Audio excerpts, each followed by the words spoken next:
ফজরের সময় ভোরবেলা এই ধরনের দুর্ঘটনা যখন ঘটে তখন আমাদেরকে ভাবতে শেখায়।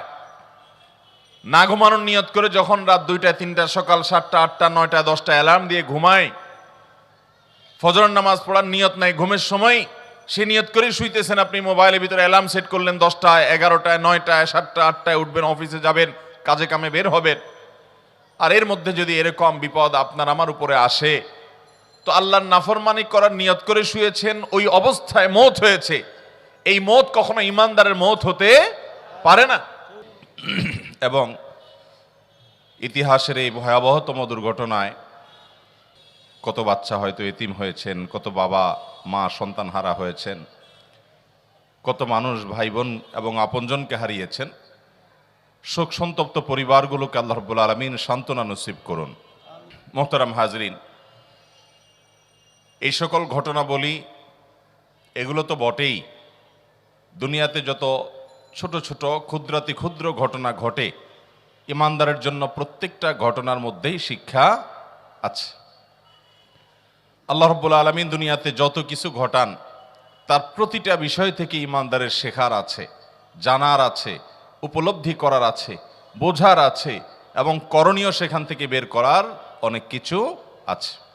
এই ধরনের ঘটনা প্রায় ঘটে পৃথিবীতে, বড় বড় দুর্ঘটনাগুলো। কিন্তু আমরা কিছুদিন সেগুলো নিয়ে আলোচনা করি, আবার আমরা যে সে আগের জায়গায় ফিরে চলে যাই। আমরা হয়তো সবসময় বুঝে উঠতে পারি না এই সকল প্রাকৃতিক দুর্যোগ, এগুলো দেখলে অনেক সময় আমরা গড়পড়তে আল্লাহর গজব বলে চালাই দেই, যেটা সবসময় সঠিক না। অনেক সময় মানুষের জীবনে বিপদ আসে, মুসিবত আসে, দুর্ঘটনা ঘটে, অ্যাক্সিডেন্ট হয়, এরকম আরো অনেক কিছু ঘটে। সেগুলো আল্লাহ তাআলা বান্দাকে পরীক্ষা করবার জন্য করেন। আল্লাহ তাআলা বলেছেন, ওয়ালা নাবলুওয়ান্নাকুম বিশাইইম মিনাল খাউফি ওয়াল জু'i ওয়া নাকসিম মিনাল আমওয়ালি ওয়াল আনফুসি ওয়াস সামারাত। এই আয়াতে নানাবিধ বিপদের কথা বলা হয়েছে। শঙ্কা আসবে, ভয় হবে, ত্রাসের সৃষ্টি হবে, ক্ষুধা দেখা দিবে, দুর্ভিক্ষ অভাব অনটন দেখা দিতে পারে, জীবনহানি হতে পারে, সম্পদের হানি হতে পারে। এগুলো দেখলেই আল্লাহ তাআলা অসন্তুষ্ট হয়ে গজব হিসাবে পাঠিয়েছেন। এরকম সহজ সমীকরণ সব ক্ষেত্রে করার কোনো সুযোগ নেই। এই আয়াত বলছে আল্লাহ রাব্বুল আলামিন অনেক সময় বান্দাকে পরীক্ষা করবার জন্য এই সমস্ত বিপদ আপদ দেন। শুধু তাই নয়, নবী করিম সাল্লাল্লাহু আলাইহি সাল্লামের হাদিসের দিকে তাকালে আমরা দেখি তিনি বলেছেন, আসাদ্দুন নাসি বালাআন আল আম্বিয়া সুম্মাল আমসাল ফাল আমসাল। সবচেয়ে বেশি বিপদ, মুসিবত, পরীক্ষা এটা নবীদের জীবনে এসেছিল, এবং তাদের সাথে যাদের যত বেশি মিল হবে, সাদৃশ্য হবে, তাদের জীবনে পরীক্ষার পরিমাণ তত বেশি হবে। অন্য আরেকটি হাদিসে আমরা দেখি নবী আলাইহিস সালাম বলেছেন, ইন্নাল্লাহা ইযা আহাব্বা কওমান ইবতালাহুম। আল্লাহ তাআলা যখন কোনো মানুষকে পছন্দ করেন, কোন সম্প্রদায়কে পছন্দ করেন, আল্লাহ তাআলা তাদেরকে পরীক্ষায় ফেলেন, পরীক্ষায় নিপতিত করেন। আমান্না বলল, আল্লাহর আনুগত্যের কথা বলল, আর আল্লাহ তাআলা সেটাকে গ্রহণ করে নিলেন, এটা সব সময় হয় না। বরং আল্লাহ তাআলা অনেক সময় হ্যামার করেন, প্রেসার দেন, এবং আল্লাহ তাআলা সবকিছুই জানেন, আল্লাহর পরীক্ষা করার কিছু নেই। তারপর আল্লাহ তাআলা আমাদের কাছে প্রমাণিত করেন যে এই বান্দা আল্লাহ তাআলার খাঁটি বান্দা। তিনি আমান্না মুখে বলেন নাই, কলব থেকে বলেছেন, অন্তর থেকে বলেছেন। এই জন্য বিভিন্ন বিপদ আপদ, বিভিন্ন মুসিবত দিয়ে আল্লাহ তাআলা অনেক সময় মানুষকে পরীক্ষা করেন।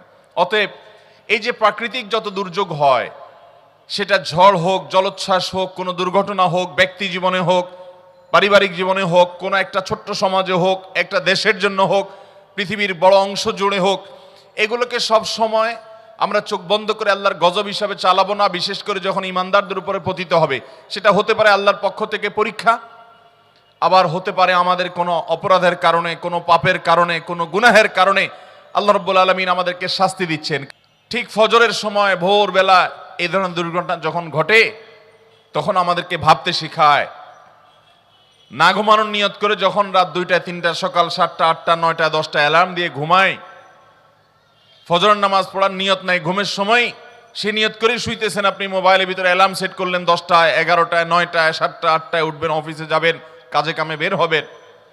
আর এর মধ্যে যদি এরকম বিপদ আপনার আমার উপরে আসে, তো আল্লাহর নাফরমানি করার নিয়ত করে শুয়েছেন, ওই অবস্থায় মওত হয়েছে।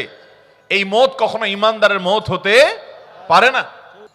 আমাদের যে কাউকে এরকম বিপদের মুখোমুখি যে কোনো মুহূর্তে হতে পারে। অতএব ইমানদার সব সময় প্রস্তুত থাকবে যে আল্লাহ রাব্বুল আলামিন আমাকে যদি কখনো যে কোনো মুহূর্তে নিয়ে যান, যে কোনো মুহূর্তে নিতে পারেন, আমি যেন ইমানদার অবস্থায়, আমি যেন তওবাকারী অবস্থায়, আমি যেন মুত্তাকি অবস্থায় যেতে পারি। আল্লাহ আমাদের সবাইকে সেই তৌফিক দান করুন। ভাইরা আমার, এই ধরনের ঘটনা প্রায় ঘটে পৃথিবীতে, বড় বড় দুর্ঘটনাগুলো, কিন্তু আমরা কিছুদিন সেগুলো নিয়ে আলোচনা করি, আবার আমরা যে সে আগের জায়গায় ফিরে চলে যাই। আমাদের অনেক বন্ধুরা আছেন, প্রায় প্রশ্ন করেন যে ভাই আল্লাহ এটা কেন করলেন, ওইটা কেন করলেন না, এটা এরকম হলো কেন, ওইটা ওইরকম হলো কেন।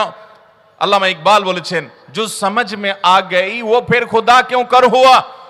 আরে ভাই, আল্লাহর সকল কাজের রহস্য যদি তুমি উদ্ঘাটন করে ফেলতে পারো, রপ্ত করে ফেলতে পারো, তাহলে আল্লাহকে তো তোমার ব্রেইনের মধ্যে তুমি ক্যাপচার করে ফেললে, সীমাবদ্ধ করে ফেললে। অথচ আল্লাহ তো অসীম, তাকে তো তোমার এই ব্রেইনে ক্যাপচার করে ফেলতে পারার কথা না। একজন মালিক, তার একজন অধীনস্থ, একজন মালিক, তার একজন সাধারণ চাকর নৌকর, এই ব্যক্তি মালিকের যে চিন্তা চেতনা, দূরদৃষ্টি, তার যে বিভিন্ন সিদ্ধান্তের বাস্তবতা, যথার্থতা, রহস্য, এটা সে ধরতে পারে না। অনেক সময় বলে স্যার এটা কেন করলেন, স্যার বুঝে এটা কেন করেছেন। বলে যে তোমার বোঝার দরকার নাই, তোমাকে যেটা বলছি এটা করো। কারণ যোগ বিয়োগটা স্যারের জানা আছে, ওই বেচারার জানা নাই। তিনি অনেক সময় মনে করেন স্যার এই সমস্ত কেন যে করে, বেহুদা। তিনি এরকম অনেক সময় মনে করেন, অথচ তিনি যদি স্যারের মতো সবকিছু বুঝে যেতেন তাহলে তিনি স্যারের সমানই হয়ে যেতেন। তো দুনিয়ার মানুষ যদি সাধারণ একজন ড্রাইভার, একজন পিয়ন, একজন সাধারণ কর্মচারী, তিনি যদি তার প্রতিষ্ঠানের মালিক, সর্বোচ্চ ব্যক্তিত্ব যিনি, সর্বোচ্চ আসনে যিনি আছেন, তার যোগ বিয়োগ যদি ইনি ধরতে না পারে, তাহলে আহকামুল হাকিমিনের সকল যোগ বিয়োগ, তাকের সকল ফয়সালার রহস্য, কোনটা কেন করেছেন, কোনটার পেছনে লুকায়িত রহস্য কি আছে, এটা পৃথিবী মানুষ কিভাবে ধরতে পারে। বিধায় ইমানদার সে আল্লাহর প্রতি ঈমান আনবে। কিয়ামত যত নিকটবর্তী হবে ভাইরা আমার, ঈমান ধরে রাখা তত কঠিন হবে। আমাদের অনেক অনেক নাস্তিক বন্ধুরা প্রশ্ন করে, ভাই আপনারা কোরআনে কারীমের আয়াত তেলাওয়াত করে ফু দিলে বলেন রোগ ভালো হয়ে যাবে, ব্যথার জায়গায় হাত দিয়ে দোয়া করার কথা বলেন, আউযু বিইজ্জাতিল্লাহি ওয়া কুদরাতিহি মিন শাররি মা আজিদু ওয়া উহাযির, এটা পড়লে দোয়া ব্যথা ভালো হয়ে যাবে। এবং এই যে কোরআনের বিভিন্ন আয়াত, যেখানে আল্লাহ তাআলা স্পষ্ট বলেছেন যে এই আয়াত তিনি নাজিল করেছেন ইমানদারদের জন্য শেফা হিসাবে, ওয়া নুনাজ্জিলু মিনাল কুরআনি মা হুয়া শিফাউন ওয়া রাহমাতুল লিল মুমিনিন। এই কোরআনের একটা বিশেষ অলৌকিকত্ব হলো শেফা। আমি বলি ভাই, কোরআনের অলৌকিকত্ব যদি, এই অলৌকিকত্ব যদি দেখতে চান, আমি আপনাকে হলফ করে বলতে পারবো কোরআনের অন্য কোনো অলৌকিকত্ব দেখাতে পারি বা না পারি, এই অলৌকিকত্ব আপনি দেখতে পাবেন অবশ্যই এই কোরআন কিভাবে মানুষের জন্য শেফা হয়। প্রশ্ন হলো যে কোরআন মুখে উচ্চারণ করে তেলাওয়াত করবে আর ফু দিবে আরেকজন ভালো হয়ে যাবে, এটা কিভাবে সম্ভব?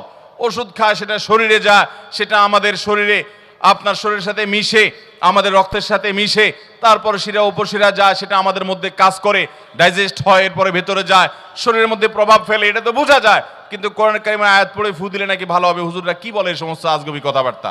ভাইরা আমার, এখন তো সুইচও লাগে না, আপনার তারও লাগে না, রিমোটে টিপ দিলে ফ্যান চলে, টিপ দিলে বন্ধ হয়, এমনকি টিপও দেওয়া লাগে না।